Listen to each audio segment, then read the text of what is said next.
Apple yesterday announced a bunch of new AI stuff on their main keynote for WWDC, but in this video, I'm going to talk about the platform State of the Union and go over some of the announcements that are interesting for developers, what's new for developers, and especially what I found interesting out of all of the developer announcements. The platform State of the Union started going over more in-depth into Apple's LLMs, which they're calling the foundation model, and talking about how it works and how they got it to be so small that it can run most of the requests on the device itself. And they talk about using adapters so that the model specializes on the fly to meet the task at hand. And it's all super interesting. I very much recommend watching this section of the keynote if you are curious about how this whole Apple Intelligence thing works. And regarding intelligence, the first set of APIs that they talked about was how if you're using any of the standard UI frameworks to render text fields, your app will automatically get writing tools for free without you having to do anything. But by adopting the new text view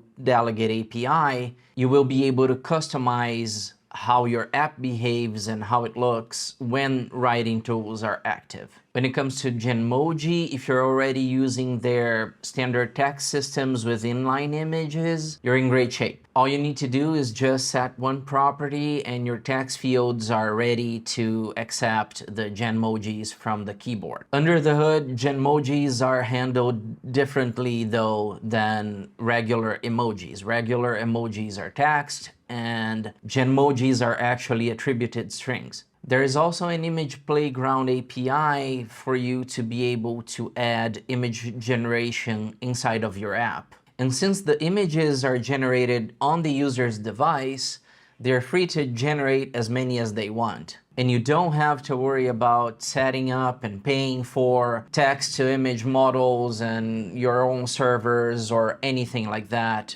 to provide this experience in your app. If your app belongs to any of these domains, you can create new experiences by using app intents to integrate Apple Intelligence in your app. Plus, apps in these domains will benefit from Siri's more conversational tone and being able to maintain context in a conversation and things like that, as well as Siri being able to understand your app's menus and text within your app and being able to act upon them without any extra work on your part. Siri will also be able to search data within your apps with a new Spotlight API that's going to enable app entities to be included in its index. And when app intents and app entities come together, they unlock a whole bunch of new ways for your users to connect content from across the system to actions supported by your app. For example, a user can bring a summary from a note that they wrote in the Notes app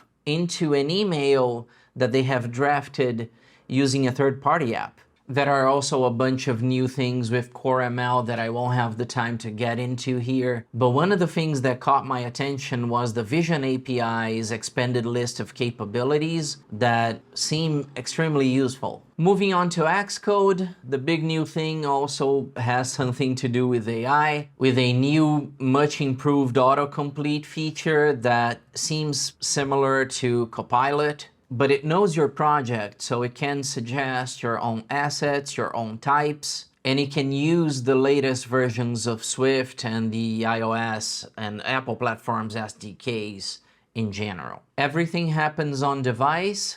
It can be used offline. No code is ever sent to Apple. And this autocomplete feature is available now in Xcode 16 beta. There is also Swift Assist, which uses a bigger cloud-based model. And this one works with prompts in natural language that you can use to write entire views or more complex pieces of code than what an autocomplete would do. It also uses the latest Swift and SDK versions. And this one is a cloud-based service, but Apple promises that no code is ever stored. It's just used to fulfill your requests, and no models are trained using your code either. There's no specific availability timeline for this one. It's just stated as available later this year. Next up, we have Swift 6, and the big new thing with Swift 6 is data race safety. The check is done at compile time, which is just amazing, and because it may require changes to your code, Swift 6 language mode is going to be opt-in. You can adopt it gradually by module as you see fit. They also put up this screen with a list of new Swift features, and right away I'm intrigued by the typed throws and interested to see how that's going to improve writing error handling code. Next up was Swift testing, which was actually introduced about 9 months ago as an open source package, but now it's getting full support within Xcode 16. The test navigator will organize those tests by tags, which is a Swift testing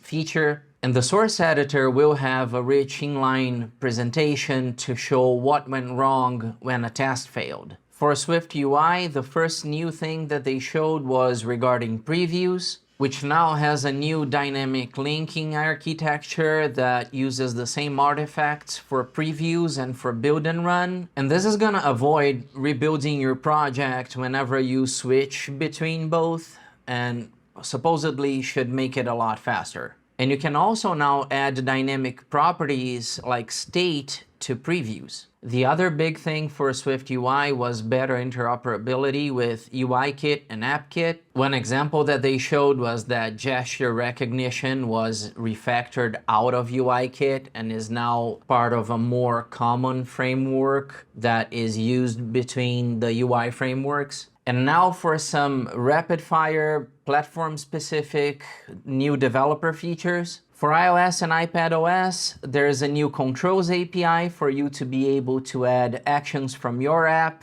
to Control Center or the lock screen. Light, dark, and tinted app icons for you to adopt the new iOS customization features, and interruptible zoom transition animations, which are present in a bunch of Apple apps and was not yet available out of the box for developers to do. So this is fun to see. When it comes to watchOS, the new things are the live activities, just like on iOS, and also the interactive widgets. I think that those two are going to make the watch even more useful, and I hope a bunch of apps adopt those. When it came to the Mac section of the State of the Union, most of it was dedicated to porting games to the Mac and things like that, which is just not in my wheelhouse. The last part of the presentation was dedicated to the new APIs related to visionOS 2, which is also something I'm not really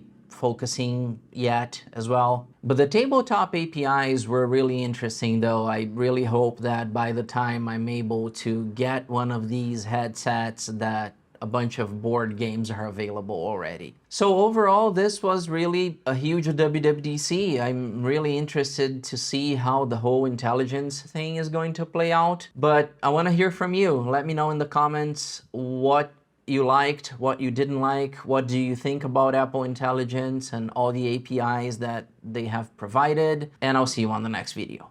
Bye.